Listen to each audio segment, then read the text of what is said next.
never allowed my fear to limit me.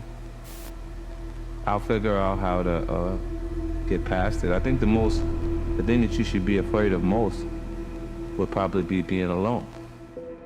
And I've been on my own since I can remember. So you went for permission? You want me to go under you and you asking permission? Well, I'm not listening to nobody. You see, I do better when I listen to me. You know, I had to convince myself that I'm gonna make it. A lot of people probably think I was born fearless. I might project that energy, but it's not true. I was scared of the dark as a child.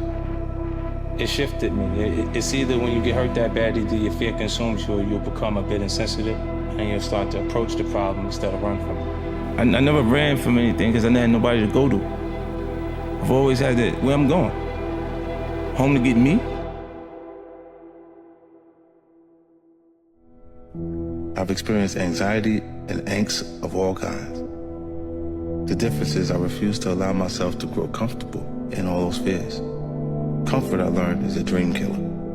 It saps our ambition, blinds our vision, promotes complacency. The number one thing most people are comfortable with is fear. There's gonna be points that people are gonna mistake my confidence for arrogance because they don't understand the process I went through and how much I had to believe in myself in order to make these things happen. I feel like you can will yourself into a good space. Mm-hmm. Things that are meant to happen will. And if you believe in yourself enough, you can help yourself learn. No matter how much you feel like you're prepared for something, it never happens on your time, like when you think you're ready, like it's supposed to happen. It always happens when it's supposed to happen. I think if you do things on other people's terms, then it's just wrong for your life. If I had to be different in order to make it happen, I wouldn't be being me and it wouldn't be the right thing. Well, when you're in life-threatening situations, it makes you a little more conscious of death. You know, and the more that you are aware of your fate, the higher the probability you have a chance to live.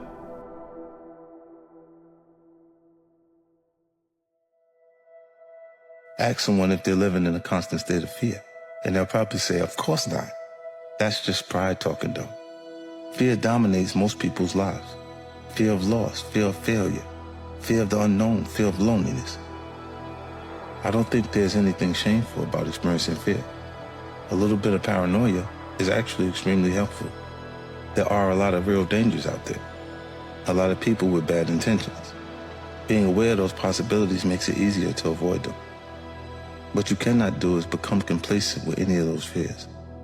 If you fear loss, you can't spend your life avoiding intimacy and love, something I've struggled with. If you fear failure, you can't stop taking risks.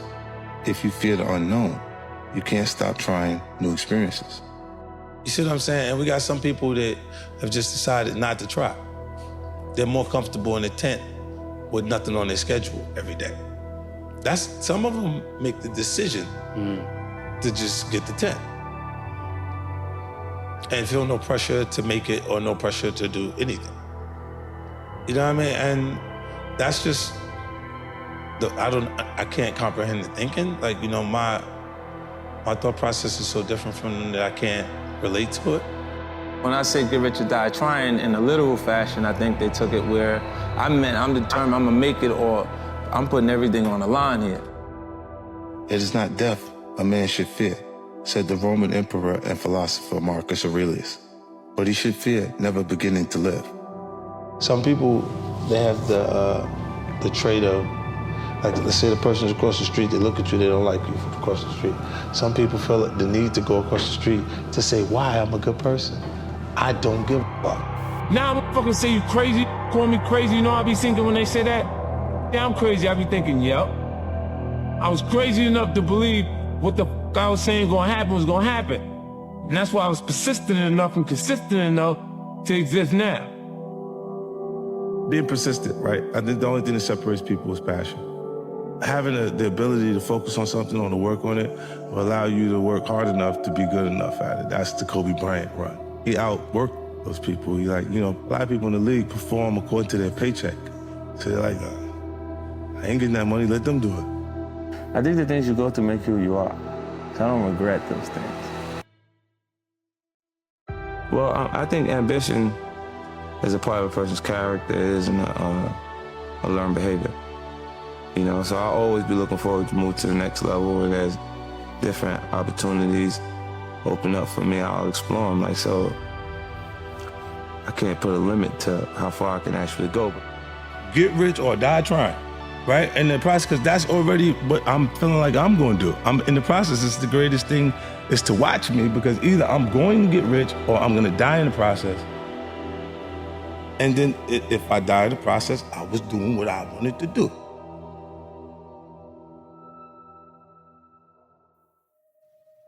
I can trace the roots of my own sense of fearlessness back to one specific event, the death of my mother. That's a special kind of fear, one that is hard to describe. I didn't communicate well with the loss of my mom. I actually never really spoke to anybody about it.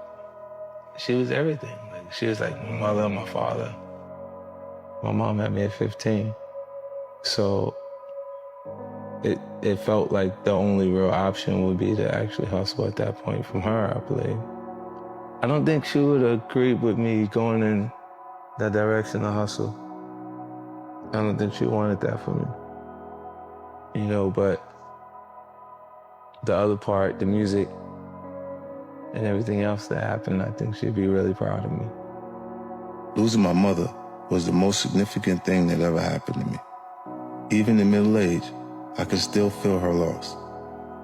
But through her death, my mother managed to give me a rare gift, the seed of fearlessness. I don't mind losing. I just like to lose at my expense.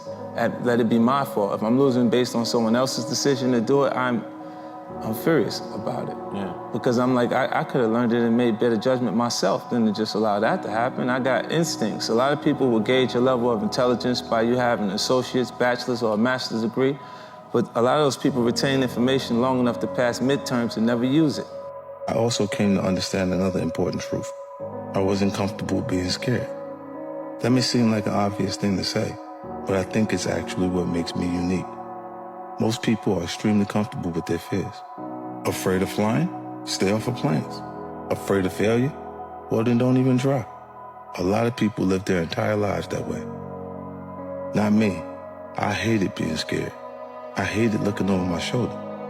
To me, hiding would have almost been worse than getting shot. In some ways, the physical pain I endured was my friend. It pushed me further than most people are willing to go. See, because the guy at the schoolyard doesn't want to fight always leads to a black eye. The moment that you show people that you're not willing to fight, they want to fight. You change the feelings. Do you want to feel like you're afraid all the time? Or do you start to become the aggressor? Mm-hmm. And you start saying, you know what? You ain't got to find me because I'm looking for you. And then it changes everything. Try the treadmill with no music. See how long you do that. Because you'll be in your head so much and you hear yourself breathing, you ain't gonna do it as long as you usually do it.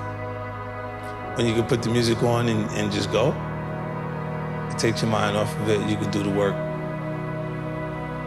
When fear interrupts your routine or makes you rethink it in any way, it's gotten its hooks deep into you and will hold you back forever. Cowards die many times before their deaths, wrote Shakespeare. The valiant never tasted death but once. I wasn't trying to go out like a coward. The best way to get past a fear that's holding you back is first to acknowledge it and then come up with a plan to get past it. So that's what I did. First, I accepted that I was afraid. I feel like I can't change, and that's that I'm misunderstood. You know, my confidence is mistaken for arrogance constantly. You know, people don't actually understand my intentions a lot of the time. Because what I've offered is myself. So there's artists out there that can beat me at doing different things, but not at being me. Can't nobody beat me at being that.